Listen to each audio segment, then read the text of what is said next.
sobre o que seria esse Maracatu Nação e toda essa história do maracatu que está aniversariando aí o dia recente agora, dia 1 de agosto. Sim, inclusive você falou do Mestre Luiz de França, o dia 1 de agosto foi escolhido como Dia Nacional do Maracatu em homenagem ao Mestre Luiz de França do maracatu elefante. Exatamente isso. A diferença entre os maracatus, inclusive, se você olhar bem de perto, eles são muito diferentes, né? São chamados de maracatus, mas são muito diferentes.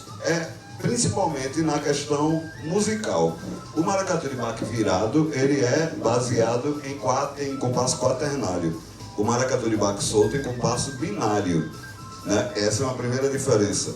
O de baque virado, que chama nação, o de baque solto chama rural. Por quê? Porque foi inicialmente começado na zona rural de Pernambuco. Tanto é que Nazaré da Mata é a capital do maracatu.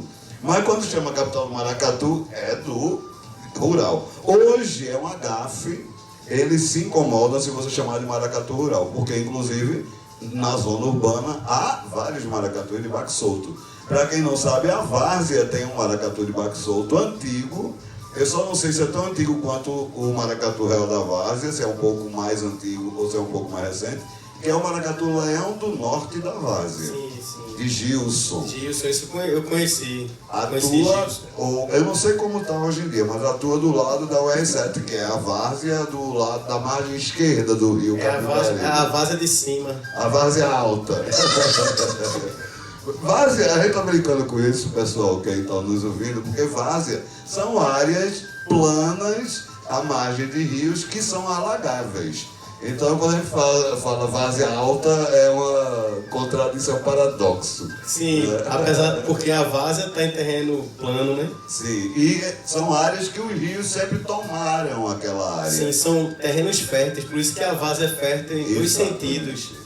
Porque hoje o rio, apesar de quando tem um enchente como 1º de maio, ele entra, e eu moro hoje na beira do rio Capibaribe, e ele entrou na minha casa, naquele 1º de maio, mas porque a gente tem o rio recuado, assim, o rio da gente parece mais fino e tudo, por causa de tantas barragens que foram criadas ao longo dos anos, a montante do rio, né? Então, acima do rio. E isso é o que segura a água ainda hoje. Porque seria normal que a várzea alagasse sempre que fosse período de inverno, período de chuva. Mas voltando aos maracatus, então essa é uma primeira diferença.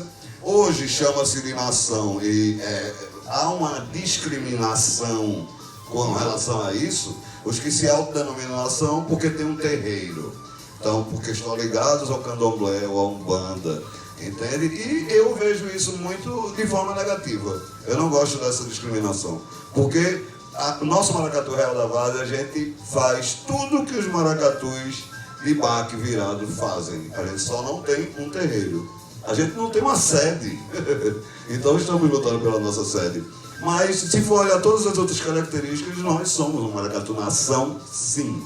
Mas há aqueles que entroncham o nariz. Independente disso, a diferença também, em questão de baque solto e de baque virado, é a forma de cantar. No de baque virado, nós cantamos em cima do baque.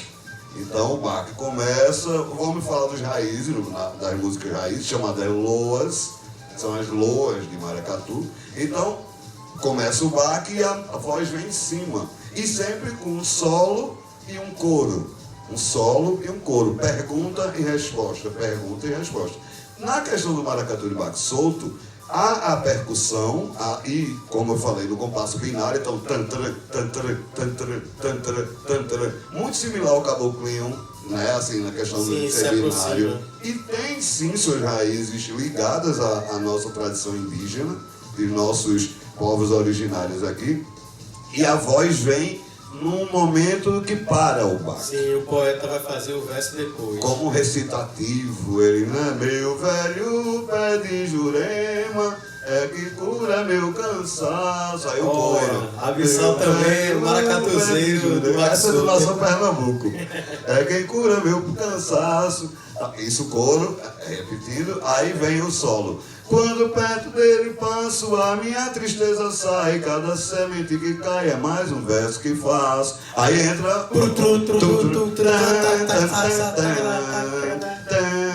E entra a sonora, né? A sonora dos metais, do sopro. Então, eu até cantei porque o maracatu de baque solto é um pouco menos conhecido do que o baque virado, principalmente na zona urbana da gente aqui, né? E os personagens. Então, só há pouco tempo que eu soube que o rei e rainha e a dama do passo, que é a que segura a boneca, foi implantado nos maracatus de baque solto. E os primeiros não existiam. Não existia. Não é? Que eram só personagens dos de baque virado. E eu acho que isso aí tem a ver com essas regras de concurso, de agremiação também. Eu descobri que muita coisa da fantasia de personagem foi exigência para os maracatu poder concorrer. E pontuar. Mas existem sim os personagens característicos dos maracatu de baque soltos. Por exemplo, o caboclo de lança. Exato. O caboclo de lança, nosso símbolo maior de Pernambuco, é um personagem inerente aos maracatu de baque solto. O caboclo de lança, o arreamar, né, que é o caboclo de arreamar. Até muitos apresentam um Mateus e uma Caterina e a burrinha. E no começo, ainda há maracatu de baque solto que agem assim, eram só homens. Mulheres não podiam participar dos maracatu de baque solto. Então até os personagens femininos, a rainha, a Caterina e outras, baianas, as baianas,